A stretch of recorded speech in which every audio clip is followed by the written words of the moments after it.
mình là Trang Huỳnh đây. Hôm nay mình sẽ review phim Cô phù thủy xui xẻo, nói về hành trình học phép thuật tại ngôi trường phù thủy và những rắc rối luôn xảy đến với cô, cùng những tình tiết hấp dẫn, mời mọi người cùng xem nhé.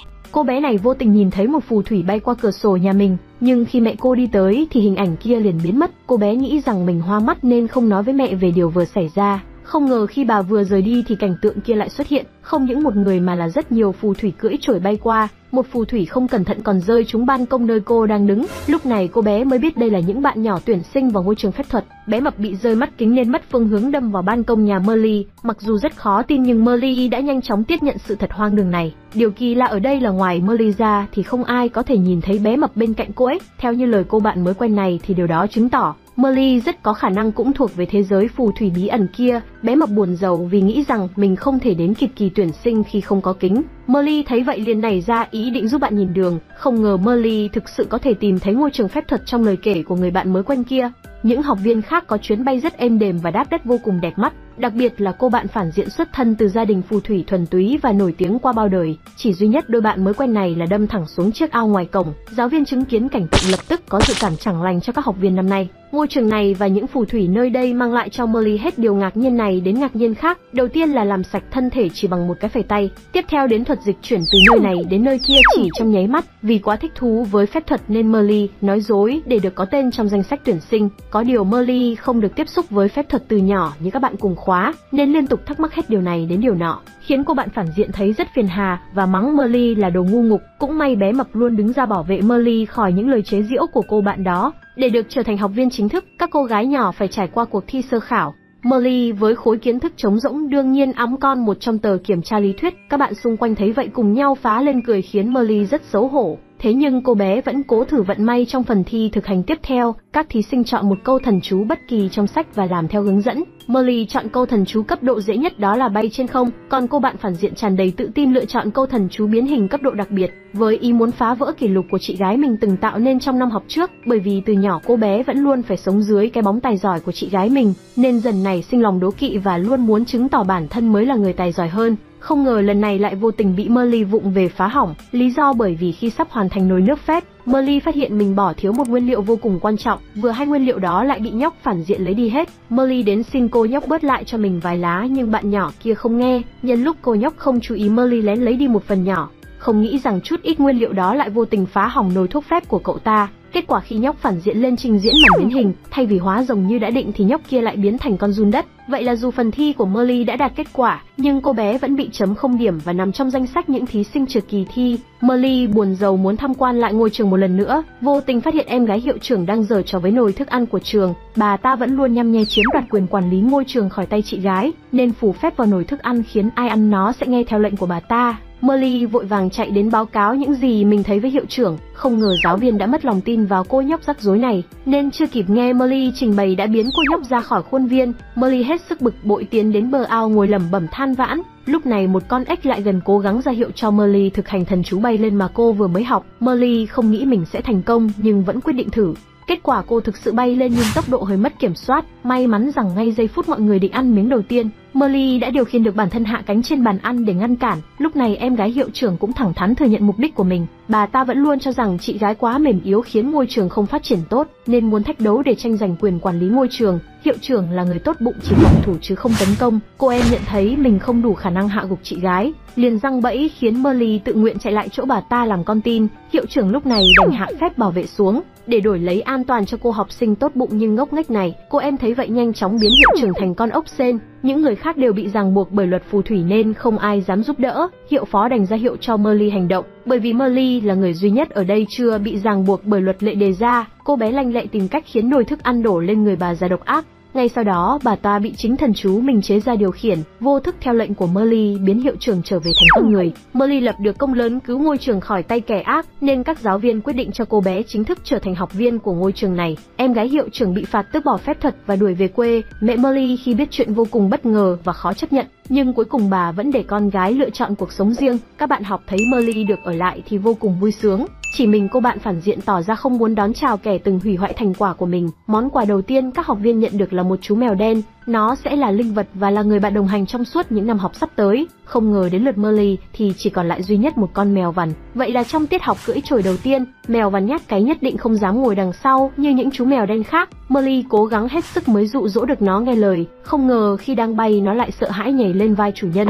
Kết quả Molly một lần nữa liên lụy đến toàn bộ các bạn đồng hành trong nhóm. Hiệu phó ra lệnh cho Molly huấn luyện mèo vằn trong vòng 1 tuần, nếu không khiến nó cưỡi được chổi thì cả hai sẽ bị loại khỏi danh sách học viên. Molly loay hoay cách nào mèo vằn cũng không chịu hợp tác. Nhóc phản diện thấy vậy liền giả vờ có lòng tốt giúp đỡ Molly. Tối đó cậu ta cho mèo của Molly ăn một thứ chất lỏng. Molly tưởng rằng cô bạn nhỏ đã không còn ghét mình như trước nên rất vui. Kết quả sáng hôm sau Molly và mèo vằn có chuyến bay rất thuận lợi. Đổi lại mèo của bé mập lại trở nên bất an sợ hãi trèo lên cổ của cậu ta. Các giáo viên nhanh chóng nhận ra hai con mèo đã bị đánh cháo. Molly lập tức bị giáo viên nghi ngờ giở trò gian lận và quyết định đuổi học. Chỉ có bé mập là tin tưởng Molly không làm loại chuyện đó. Trong khi hai người nói chuyện Molly mới nhớ kẻ gây ra chuyện này chính là nhóc phản diện. Vậy là hai cô bạn lẻn vào phòng cậu ta tìm được chiếc hộp đựng loại thuốc kia. Mèo vằn cũng góp công lấy được cuốn sổ ghi công thức. Molly và bé mập quyết định kiểm tra thuốc trước khi đem đến trình hiệu trưởng. Kết quả đúng như dự đoán, hai người hoàn toàn hoán đổi ngoại hình cho nhau. Đúng lúc này hiệu phó xuất hiện và bắt hai bạn trở về phòng của mình. Ngay khi bà ấy định đưa bé mập trong hình hài Molly ra khỏi trường thì hiệu trưởng xuất hiện. Bởi vì mèo văn đã đưa cuốn sổ công thức của nhóc phản diện cho bà ấy. Nhóc phản diện đứng trước lời buộc tội vẫn rất tinh danh,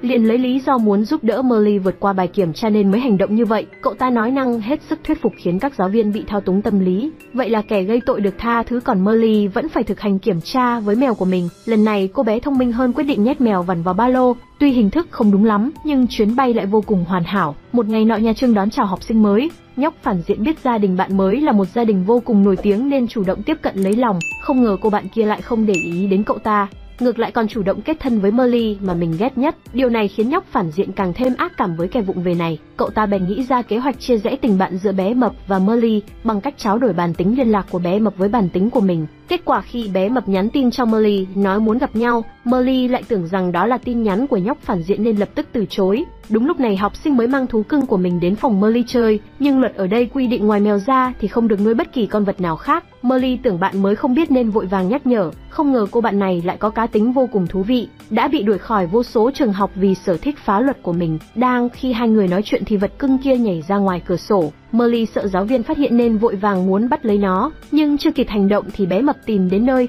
Thì ra trước đó nhóc phản diện nói với bé mập rằng Molly có bạn mới nên mới từ chối gặp cậu ta. Molly chưa kịp nói rõ đã vội kéo tay bạn mới ra khỏi phòng. Hành động này càng chứng minh cho câu nói của nhóc phản diện, vật cưng kia chạy loăng quăng thế nào lại lọt ngay vào phòng hiệu trưởng, vậy là nhanh chóng bị bà ấy nhốt vào trong nhà kho. Nhóc phản diện tiếp tục giả danh bé mập nhắn tin cho Molly, nói rằng bé mập sẽ kết nhóm cùng cậu ta trong buổi học ban chiều. Molly mắc bẫy nghĩ rằng bé mập không muốn chơi với mình nữa nên vô cùng thất vọng. Bạn mới thấy vậy liền an ủi và kéo Molly đến lớp. Bé mập thấy hai người đi cùng nhau nên nhanh chóng nhận lời ngồi cùng nhóc phản diện. Bài học hôm nay là điều chế thuốc gây cười. Nhóm của nhóc phản diện và những nhóm khác đều hoàn thành nhiệm vụ cách xuất sắc, chỉ có Molly và bạn mới là làm sai công thức biến thành phép tàng hình. Cũng may sai lầm này lại thích hợp cho công việc đột nhập cứu thú cưng. Lúc này Molly mới biết vật cưng kia thực chất là mèo của bạn mới biến thành. Molly không muốn tình bạn giữa mình và bé mập kết thúc đơn giản như vậy, nên tối đến cô bé chủ động nhắn tin nói rõ suy nghĩ của mình với cậu ta.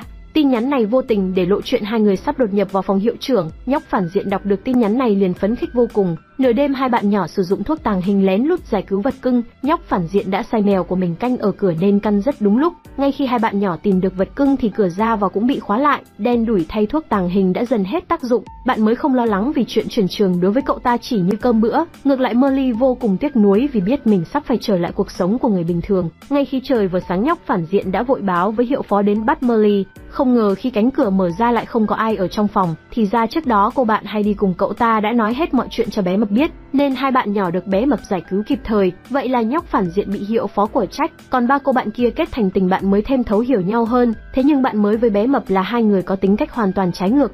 Bé mập luôn muốn Molly nghiêm túc học tập để vượt qua các kỳ thi, còn bạn mới lại rất thích rủ Molly bày các trò tiêu khiển nghịch ngợm. Molly bị những trò vui của bạn mới hấp dẫn khiến bé mập rất bất bình. Vậy là trong giờ học bé mập lại giận hờn né tránh Molly. Lần này Molly được giáo viên đề nghị biến con chuột thành một chú ếch. Molly không chắc lý thuyết nên đọc nhầm vài câu, vô tình biến luôn nhóc phản diện thành một con lợn ỉn. Hài hước hơn là khi đảo ngược thần chú, chiếc mũi lợn vẫn còn nguyên trên khuôn mặt của cậu ta. Vấn đề là muốn hóa giải câu thần chú này thì phải tìm ra nguyên nhân sai sót của người thi triển. Vậy là nhóc phản diện buộc phải mang trên mình chiếc mũi lợn. Trong suốt thời gian các giáo viên nghiên cứu lỗi sai của Merly, còn Merly buộc phải luyện tập thành công câu thần chú này nếu muốn tiếp tục ở lại trường. Nhóc phản diện nhiều lần vì Merly mà bị ăn hành nên rất tức tối. Cậu ta lừa Merly đến chỗ vắng rồi biến Merly thành một con ếch nhỏ, sau đó cầm chân lên ném thẳng ra ngoài ao.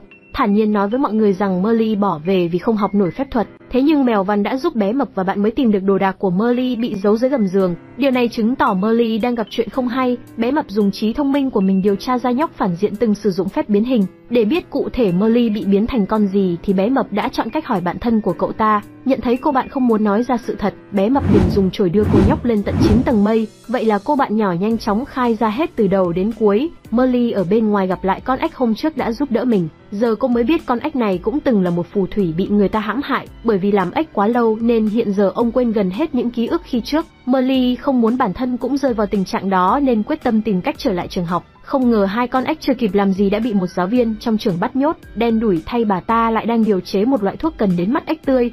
May mắn rằng hiệu trưởng và các giáo viên khác cũng ở trong căn phòng này. Hơn nữa bé mập và bạn mới đã bắt được nhóc phản diện và đem cậu ta đến báo cáo với giáo viên. Thế nhưng hiện tại Merly không thể phát ra tiếng người, còn nhóc phản diện nhất quyết không thừa nhận mình đã làm chuyện đó. Cô bé nhanh trí dùng tiếng ép phỏng theo nhịp điệu của một câu hát quen thuộc, nhờ đó mà bạn mới đã nhận ra và cứu cô khỏi tay giáo viên kia. Lúc này nhóc phản diện không thể chối cãi đành ở trước mặt mọi người biến Merly trở về trạng thái cũ. Merly vội nói với các giáo viên về tình trạng của ông ếch bên cạnh. Giáo viên kia nghe đến tên ông ta thì vội vàng muốn vứt con ếch vào nồi để thủ tiêu. May sao một giáo viên khác đã kịp thời ngăn lại. Thì ra ta chính là kẻ năm xưa đã biến ông ấy thành ếch để cướp lấy việc làm. Vậy là Merly lại một lần nữa vô tình cứu được người khác. Có điều không vì vậy mà cô nhóc thoát khỏi bài kiểm tra biến hình. Merly biến con chuột thành rất nhiều thể loại khác nhau, nhưng mục tiêu chính là ếch thì vẫn không hoàn thành. Dầu vậy giáo viên trong trường vẫn quyết định nhắm mắt cho qua, còn nhóc phản diện và giáo viên kia thì bị phạt biến thành ếch thế chỗ cho Merly và ông thầy trong một tuần sắp tới. Ông thầy theo thói quen vẫn thi thoảng đớp ruồi ngay trước mặt các học sinh của mình, cứ tưởng rằng sau biến cố đó ngôi trường sẽ trở nên bình yên.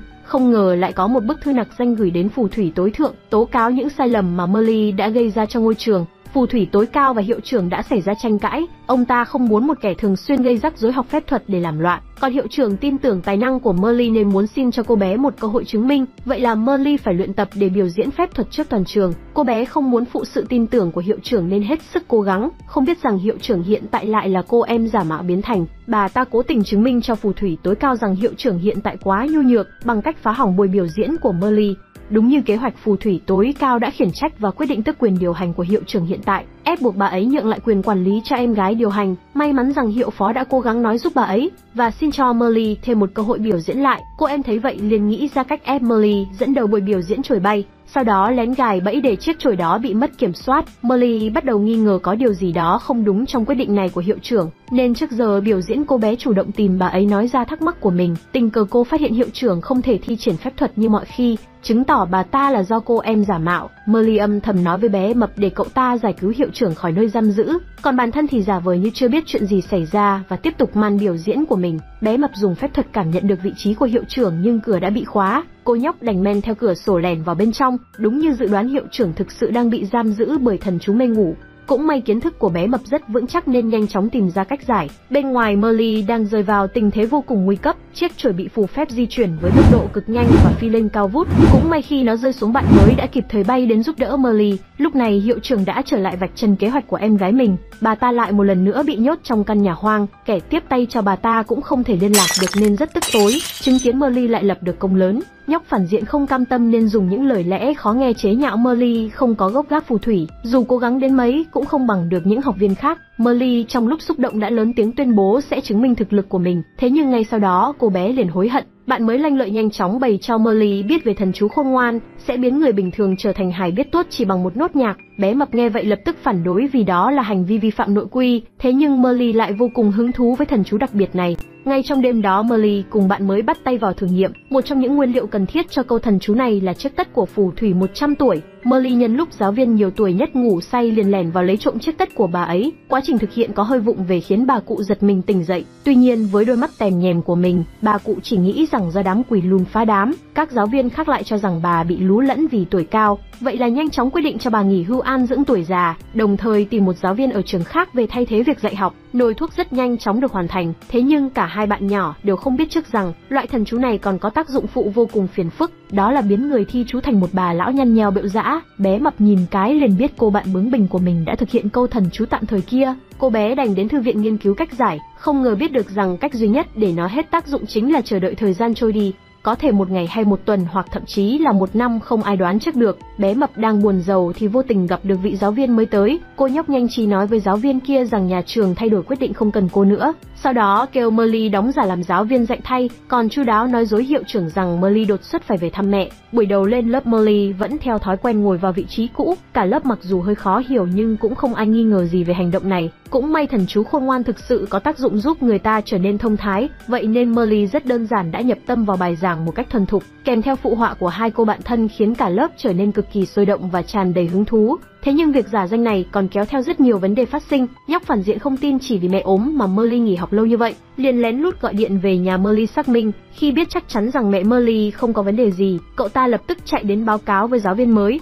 Cùng lúc ấy hiệu trưởng cũng quyết định gọi điện hỏi thăm sức khỏe mẹ Molly. Molly nghĩ rằng chuyện đã hết cách cứu chữa nên định buông xuôi thú nhận mọi việc. Không ngờ ngay khi gõ cửa phòng hiệu trưởng thì cơ thể bỗng biến trở lại bình thường. Molly thấy vậy thì không muốn nói ra sự thật nữa. Bé Mập cũng nhanh trí nghĩ đến một câu thần chú tạm thời. May mắn rằng khi mẹ Molly được đưa đến gặp giáo viên, bé Mập đã kịp thời phù phép biến chân phải của bà ấy thành chân què. Vậy là Molly may mắn thoát được một kiếp. Những tưởng qua chuyện này ba bạn nhỏ phải biết thận trọng hơn. Không ngờ ngày hôm sau cả ba lại sơ ý làm nổ phòng thí nghiệm. Đen đủi thay lỗi lần này xảy ra đúng vào ngày họp phụ huynh. Molly và bạn mới hoàn toàn không lo lắng về sự thất vọng của bố mẹ, nhưng bé Mập lại hoàn toàn khác, bởi từ nhỏ bé Mập vẫn luôn là niềm tự hào của ông bà. Thế nhưng từ ngày gặp Molly, bé Mập đã dây vào một đống rắc rối không đáng có. Cô bé không muốn bố mẹ thất vọng về những lỗi lầm của mình. Bạn mới thấy vậy liền gợi ý bé Mập dùng bột quên.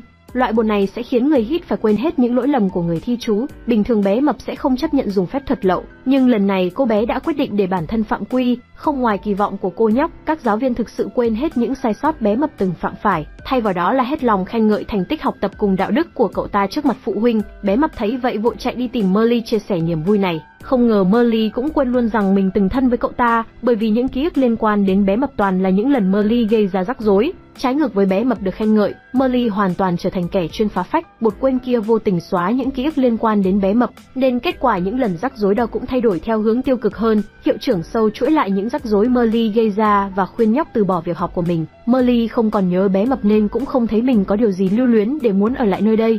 Vậy nên cô quyết định nghe lời hiệu trưởng từ bỏ việc học tại ngôi trường này. Bé Mập đưa tờ giấy bột quên có chữ viết của bạn mới để giải thích về những chuyện đã diễn ra. May mắn rằng bạn mới nhanh chóng đón nhận lời thú tội của bé Mập. Hai người cùng tìm đến Molly giải thích mọi chuyện nhưng cô bé không có tâm trạng nghe. Cũng may bố của bạn mới biết cách hóa giải bằng việc gây một thảm họa lớn, gợi cho mọi người nhớ về những chuyện đã lãng quên. Vậy là trong bài phát biểu của mình, bé Mập đã cố ý làm một mồi thuốc nổ trước mặt tất cả giáo viên và học sinh. Vậy là tất cả đều trở về như cũ. Nhưng việc làm này đồng nghĩa với chuyện dùng thuốc lậu của cậu ta bị phát hiện. Hiệu trưởng và hiệu phó quyết định đuổi học cả ba cô nhóc. Không ngờ bố của bé Mập trước sự ngạc nhiên của mọi người lại bất ngờ lấy bột quên trong túi ra phù phép các giáo viên. Cuối cùng cả ba đều thoát khỏi rắc rối này một cách thuận lợi. Molly vẫn luôn tò mò về nguyên nhân mình sở hữu phép thuật trong khi cả dòng họ không ai có. Một lần quá chăm chú tìm hiểu nên Molly sơi để máy uốn tóc cuốn chặt vào đầu mình. Các bạn cố gắng cách nào cũng không gỡ được nó ra. Nhóc phản diện một lần nữa giả vờ tốt bụng giúp đỡ, không ngờ rằng cậu ta lại nhanh tay cắt cụt nắm tóc của Molly. Molly tức giận đến nỗi buông một tràng những lời mắng nhiếc thậm tệ. Hiệu trưởng nhận thấy sự ghen ghét giữa hai người này càng ngày càng lớn nên tìm cách hóa giải. Bà quyết định phát lệnh tổ chức lễ kết nạp hội phù thủy. Đây là hội nhóm bí mật, chỉ một số người chiến thắng mới được gia nhập nhóm đó. Và người đầu tiên tìm thấy cánh cửa sẽ là trưởng nhóm của những người mới kết nạp. Tất cả các học viên khác đều vô cùng hào hứng tìm cách giải câu đố. Chỉ riêng Molly muốn dành thời gian vào việc phục hồi tóc hư tổn và tìm hiểu lịch sử dòng họ nhà mình. Cô bé điều chế một nồi thuốc mọc tóc nhưng không có tác dụng. Tình cờ một giáo viên biết được tâm sự của Molly nên chủ động giúp đỡ. Bà đưa Molly đến căn hầm tra cứu hồ sơ của trường qua các thời kỳ. Thế nhưng trong hồ sơ không có người nào thuộc dòng họ nhà Molly kể từ khi bắt đầu thành lập. Ngay khi hai cô trò định rời đi thì Molly bị dãi rơi rất trúng đầu. Cô nhóc hoàn toàn không ngờ rằng chút dãi rơi này lại mang đến phiền phức cực kỳ lớn cho cô và các bạn, bởi vì nó có tác dụng khuếch đại tác dụng của thần chú. Vậy nên khi cô đồng ý cùng bạn mới và bé mập đi tìm giải đáp cho câu hỏi, mái tóc của Molly đột ngột phát triển với tốc độ cực nhanh và dần mất kiểm soát. Tình cờ gặp đúng nhóm của nhóc phản diện cũng đang ở gần, vậy là cả hai nhóm bạn đều bị đám tóc của Molly cuốn chặt. Molly cố gắng hóa giải thần chú nhưng không thành công, những sợi tóc kết thành làn sóng đen vượt ra cả bên ngoài tòa nhà. Nó luồn lách qua mọi ngóc ngách của học viện. Trong lúc bị nhốt chung một chỗ, hai nhóm đối lập đã cùng nhau tìm cách thoát thân. Hiệu trưởng không vội hóa giải đám tóc này, mà nhân cơ hội đó thử thách sự đoàn kết của các học viên. Molly thông minh đột xuất nghĩ rằng một người thì không đủ sức mạnh, nhưng tất cả hợp lại phép thuật sẽ mạnh hơn gấp nhiều lần. Vậy là cả nhóm cầm tay nhau đồng thanh đọc lời chú. Không ngờ lần kết hợp này thực sự hóa giải được đám tóc khủng bố kia. Ngay khi rắc rối biến mất thì cánh cửa thần kỳ cũng xuất hiện. Molly tò mò bước vào xem, các bạn thấy vậy cũng theo chân cô bé. Thì ra lời giải của câu đố chính là sự đoàn kết giữa các học viên. Molly là người đầu tiên bước vào cửa nên vô tình trở thành trưởng nhóm của hội phù thủy năm nhất. Một thời gian sau, nhà trường tổ chức cuộc thi phép thuật với trường bên cạnh. Theo truyền thống thì hai cái tên đầu tiên trong danh sách sẽ được chọn để tham gia cuộc thi. Tình cờ Molly và nhóc phản diện lại là hai học viên được lựa chọn. Hiệu phó và nhóc phản diện đều vô cùng muốn chiến thắng trong cuộc thi này, nên ép buộc Molly phải cùng họ luyện tập full thời gian. Khi biết thí sinh trường bên cạnh có cả trai đẹp, đa phần các học viên trong trường đều rất phấn khích, nhóc phản diện cũng không ngoại lệ. Cô bé lanh lợi phút chốc trở nên ấp úng ngại ngùng. Chỉ có Molly chẳng thèm quan tâm, mang khuôn mặt ủ rũ về phòng ôn tập. Giáo viên trường đối thủ thấy vậy liền tìm đến nói chuyện với Molly. Cô ấy là kiểu người hoàn toàn đối lập với hiệu phó. Hiệu phó nghiêm túc bảo thủ bao nhiêu thì cô giáo này tân tiến và dễ tính bấy nhiêu. Hai người trước đây vốn là đôi bạn cực kỳ thân thiết, nhưng bỗng một ngày hiệu phó không thèm nhìn mặt người bạn này. Đến hiện tại cô ấy cũng không biết lý do tại sao. Cuộc nói chuyện chỉ kéo dài vài phút nhưng Molly cảm nhận được tính cách của giáo viên kia rất tốt bụng. Nhóc phản diện vẫn bất bình về việc mình phải ghép cặp với kẻ chuyên gây rắc rối như Molly, chỉ lo cô nhóc đó sẽ làm hỏng luôn phần thi của mình. Vậy nên hiệu phó quyết định mọi việc giao cho nhóc phản diện làm hết, còn Molly vụng về chỉ cần ngồi im không đụng vào thứ gì là được. Lượt thi đầu nhóc phản diện đấu với bạn nữ thì nhanh chóng giành phần thắng. Đến lượt thứ hai bị trai đẹp chia chí nên bất cần làm hỏng phần thi. Vị giáo viên kia nhận ra Molly bị gạt sang một bên nên tìm đến an ủi. Cô ấy nói rằng Molly hoàn toàn có thể làm được nếu tự tin vào bản thân. Ngay khi vòng chung kết sắp bắt đầu, cô ấy đã chủ động đem luật thi đấu ra để giúp Molly có cơ hội lên sàn đấu. Hiệu phó tưởng rằng bên đối thủ muốn giở trò để thắng cuộc, thế nhưng kết quả Molly đã thực sự giành được chiến thắng trong phần thi này. Các học viên khác quá bất ngờ về Molly nên liên tục vỗ tay hò reo. Nhóc phản diện bị đẩy ra rìa hết sức tức giận. Molly đoán rằng hai cô giáo trước đây hiểu lầm nhau điều gì đó nên sắp xếp lừa hai người gặp mặt nhau. Kết quả thành công giúp đôi bạn thân hóa giải hiểu lầm và trở lại như trước. Ngày hôm sau, một làn sương trắng bất ngờ xuất hiện bao phủ quanh ngôi trường. Hiệu trưởng ngay lập tức nhận ra đây là làn sương nguy hiểm đã từng xảy ra cách đây 50 năm về trước. Bà vội ra lệnh phong tỏa toàn bộ ngôi trường, không ai được phép ra ngoài khi làn sương chưa tan. Thế nhưng mèo của nhóc phản diện lại chưa kịp trở về. Molly không biết sự nguy hiểm của làn sương nên chủ động giúp cậu ta lẻn ra ngoài tìm kiếm. Bé mập lo cho an toàn của Molly nên hỏi giáo viên về độ nguy hiểm của sương mù. Ngay khi biết được làn sương này sẽ khiến con người có thể bị lạc trong vòng lặp thời gian, bé mập vội khai ra sự thật với các giáo viên về việc làm của cô bạn. Các giáo viên biết chuyện cũng chỉ có thể hy vọng hai cô nhóc biết đường quay lại bằng lối đã đi ra, bởi vì đó là cách duy nhất có thể trở lại đúng thời không của mình. Thế nhưng khi Molly định quay về thì thấy các giáo viên đều có mặt ở lối đi cũ, lo lắng bị phát hiện nên cả hai quyết định lẻn vào bằng cửa sau. Khi vào trong mới biết mình xuyên không trở về thời trẻ của hiệu trưởng. Ở đây hai bạn nhỏ gặp được bà nội của bé mập và một cặp chị em song sinh. Molly tìm hiểu và biết được rằng nếu trước khi đám sương mù này tan hết, hai người không kịp trở về thời không của mình thì sẽ vĩnh viễn kẹt lại nơi đây. Trong lúc rối rắm, Molly vô tình nghĩ ra cách viết chữ vào ngăn bàn. Đúng như dự đoán, những dòng chữ mới ghi đó thực sự được bé mập ở hiện tại nhìn thấy. Cô nhóc vội báo cáo việc này với giáo viên của mình. Dù ở thời không nào thì Molly vẫn lựa chọn tin tưởng bé mập, nên cô chủ động tìm đến bà nội của cậu ấy, muốn nhờ bà ta giúp mình tìm lại mèo cưng. Tình cờ lại gặp đúng lúc cả trường đang tập hợp chụp ảnh kỷ niệm, vậy là hai bạn nhỏ vô tình xuất hiện trong bức ảnh chụp từ quá khứ. Các giáo viên thời hiện đại nhanh chóng phát hiện ra điều này. Bà nội bé mập dẫn Molly đến phòng hiệu trưởng tìm sách thần thú,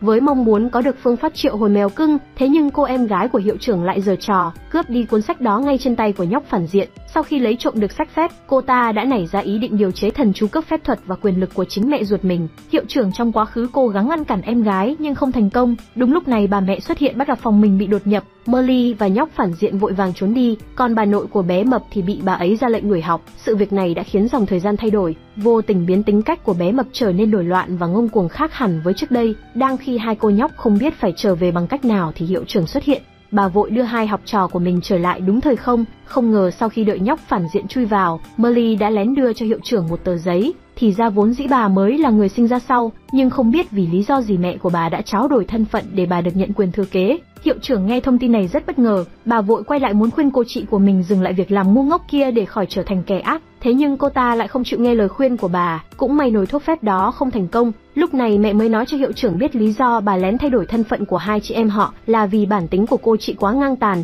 nếu để ngôi trường rơi vào tay cô ấy thì sẽ biến thành thảm họa. Molly nhân cơ hội xin cho bà nội của bé mập được trở lại trường học như cũ. Ngay giây phút đó bé mập đã lấy lại bản tính nhân từ tốt bụng của mình, tình cờ trên đường trở về hiện tại. Molly biết được mèo cưng của nhóc phản diện đang ở với bà nội của cô ấy. Kết quả khi hiệu trưởng về trường vẫn không thấy Molly đâu.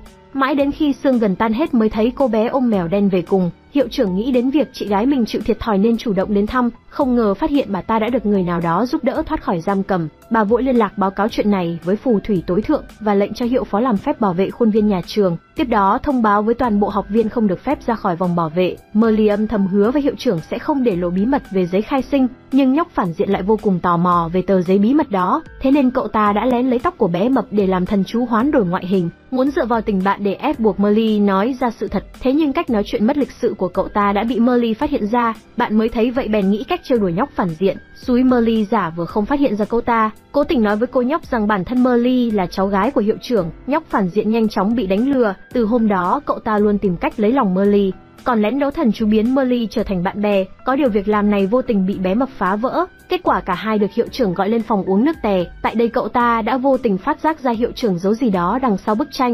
Còn Molly khi thấy hiệu trưởng ra lệnh cấm túc hai người một cách nghiêm khắc khác thường thì liền nảy sinh nghi ngờ. Lẽ nào bà chị gái kia lại giả danh hiệu trưởng một lần nữa? Nghĩ vậy Molly liền quyết định tự mình lén đến chỗ bà ta bị giam cầm để kiểm tra. Bé mập ngay lập tức ngăn cản ý định điên rồ này. Cậu ta quyết định rủ thầy ếch đến thử phép thuật của hiệu trưởng. Kết quả hiệu trưởng đúng là hàng thật giá thật. Nhưng lúc này Molly đã đang trên đường đến hang ổ của bà già độc ác kia. Cô bé ngây thơ không nhận ra trên suốt quãng đường luôn có một con dơi theo sát mình. Thì ra con dơi đó chính là kẻ đã giúp đỡ bà chị độc ác thực hiện những việc làm sai trái trước đó. Cô ta cũng là kẻ từng giở thủ đoạn với thầy ếch năm nào. Vậy nên ngay khi Molly đến nơi, phù thủy độc ác đã đóng giả làm hiệu trưởng muốn lấy lòng thương hại của cô nhóc, định lừa cô gái nhỏ tự nguyện trao phép thuật cho mình. Cũng may đến phút cuối Molly chợt nhận ra bà ta không phải là hiệu trưởng nên vội vàng bỏ chạy. Đen đủi thay chiếc chổi bay đã bị đồng bọn của bà ta lấy mất. May mắn rằng sau một hồi vật lộn Molly vẫn thoát khỏi hai mụ phù thủy này. Bà già nhận thấy không thể lừa được Molly nên chuyển hướng sang kẻ có lòng tham nhất trong học viện. Nửa đêm nhân lúc mọi người đang ngủ, nhóc phản diện lén vào phòng hiệu trưởng tìm bí mật đằng sau bức tranh, còn cố tình dụ chị gái theo cùng. Đúng như dự đoán, cô đã thấy được tờ giấy khai sinh kia. Lúc này hai phù thủy độc ác cũng xuất hiện. Chị gái nhóc phản diện là người lương thiện thật thà nên dễ dàng bị thao túng tâm lý, đơn giản bị cô em kết hợp với hai người kia đánh lừa, tự nguyện trao phép thuật của mình cho bà ta. Đến khi hiệu trưởng thật xuất hiện thì đã quá muộn. Nhóc phản diện đưa cho phù thủy ác tờ giấy khai sinh làm tấm vé giành lại chức hiệu trưởng, bởi vì theo luật phù thủy thì người nào sinh trước sẽ được kế vị quyền lực của gia đình. Ngay từ khi bắt đầu nắm quyền lực trong tay, bà ta đã biến tất cả những kẻ phản đối mình thành đồ vật. Molly không có chổi nên mất rất nhiều thời gian mới có thể trở về ngôi trường. Không ngờ ngay khi bước vào cửa đã bị bé mập gọi hiệu phó trục xuất về với mẹ. Molly nghĩ rằng bé mập phản bội mình nên rất giận dữ. Cô không biết rằng đó là cách duy nhất để bé mập bảo vệ bạn mình, bởi hiện tại quyền lực đã rơi vào tay mụ phù thủy độc ác kia. Bé mập định dùng gương thần để nói sự thật với Molly nhưng Molly không chịu tiếp chuyện. Phù thủy ác còn ra lệnh cấm các giáo viên tự ý sử dụng phép thuật khi chưa được sự đồng ý của bà ta. Bà ta nói với mọi người rằng hiệu trưởng cũ đã bỏ chạy sau khi sự thật về giấy khai sinh bị phát hiện, nhưng thực chất hiệu trưởng đã bị bà ta nhốt vào trong một bức tranh. Nhóc phản diện được tôn lên làm trưởng năm của khóa học, bé mập thì bị bà ta dọa nạt phải khai ra Molly hiện tại đang ở đâu, nếu không sẽ bị biến thành chuột chũi. Cũng may hiệu phó kịp thời xuất hiện giải vây cho cô bé. Nhờ lần nói chuyện này mà bé mập vô tình biết được nơi hiệu trưởng bị giam cầm, bởi vì cô bé đã thấy mắt của người trong tranh cử động. Khi biết tin phù thủy tối thượng đang trên đường đến đây, nhóc phản diện vội báo cáo với trợ thủ của phù thủy ác, bởi vì cô nhóc không muốn mất đi chức trưởng năm của mình. Thế nhưng cô bé không ngờ mụ phù thủy kia lại trực tiếp biến chị gái mình thành một chiếc cúp. Tuy rằng luôn ghen tị và muốn vượt qua được cái bóng của cô chị, thế nhưng nhóc phản diện cũng không muốn làm hại người thân. Vậy nên cô bé quyết định đổi ý gửi thư nói sự thật cho Molly biết. Mới đầu Molly có chút nghi ngờ mức độ đáng tin của nhóc phản diện, nhưng rồi sau đó vẫn quyết định quay trở lại ngôi trường để đối phó với phù thủy tối thượng. Phù thủy ác đã dùng phép thuật khống chế hiệu phó, mục đích sử dụng sức mạnh của ba người gộp lại đối phó với ông ta. Phù thủy tối thượng chủ quan nên đã vô ý bị biến thành bóng bay lơ lửng. Đề phòng Molly bị phù thủy ác phát hiện, nhóc phản diện đã chuẩn bị sẵn thuốc tàng hình cho cô bé. Tiếp đó dẫn Molly đến nơi đặt bức tranh giam cầm hiệu trưởng. Tình cờ gặp đúng lúc bé mập và bạn mới cũng đang tìm cách cứu bà ấy. Không ngờ bốn cô nhóc chưa kịp giải cứu thành công thì đã bị phát hiện. Vậy là ngoài Molly đang tàng hình ra, ba cô bạn còn lại đều bị độc ác kia biến thành những chiếc bánh kem hấp dẫn. Ta còn mang 3 chiếc bánh đó đến bữa tiệc để lừa các bạn học khác ăn. Ngay khi bà ta ra khỏi cửa thì tác dụng của thuốc tàng hình cũng hết. May mắn rằng người xuất hiện lúc này lại là hiệu phó của trường, Molly, để hiệu phó ở lại cứu hiệu trưởng ra khỏi bức tranh, còn mình chạy đến bữa tiệc cứu các bạn. Thế nhưng ngay khi hiệu phó thi triển phép thuật thì chuông báo động vang lên, vậy là bà ấy cũng bị nhốt vào trong tranh chung với hiệu trưởng. Cũng may khi phù thủy ác trở lại bữa tiệc thì 3 người bạn kia đã quay về hình dạng con người. Lúc này bé mập đứng lên công khai hết tội ác của bà ta. Các học sinh thấy vậy thì đồng loạt phản đối bà ta làm hiệu trưởng. Phù thủy ác biết mình không thu phục được đám học sinh này nên thẳng tay thi triển thần chú, khiến ngôi trường dần dần sụp đổ. Đây chính là ví dụ minh chứng cho câu nói không ăn được thì đạp đổ người ta vẫn thường dùng. Các học viên may mắn chạy được ra bên ngoài, chỉ có nhóc phản diện quay lại cứu chị gái nên mắc kẹt ở bên trong. Molly bất ngờ nhớ lại điều kỳ diệu của sự đoàn kết lần trước. Cô kêu gọi học sinh toàn trường nắm tay nhau đồng thanh hô vang câu thần chú đảo ngược. Không ngờ sự kết hợp này đã tạo ra một luồng sáng cực lớn, đánh bay câu thần chú của phù thủy ác độc kia. Ngôi trường từ từ lành lặn trở lại. Hiệu trưởng cùng những người bị biến thành đồ vật cũng nhanh chóng thoát khỏi nơi giam giữ. Phù thủy ác và trợ thù lần này vĩnh viễn bị nhốt vào một bức tranh. Bộ phim đến đây là kết thúc. Cảm ơn các bạn đã theo dõi. Bye bye. Cảm ơn các bạn đã theo dõi phim. Cho mình xin một like và một lượt đăng ký kênh năn nỉ luôn á. Cho mình có động lực làm review phim tiếp hi hi hi.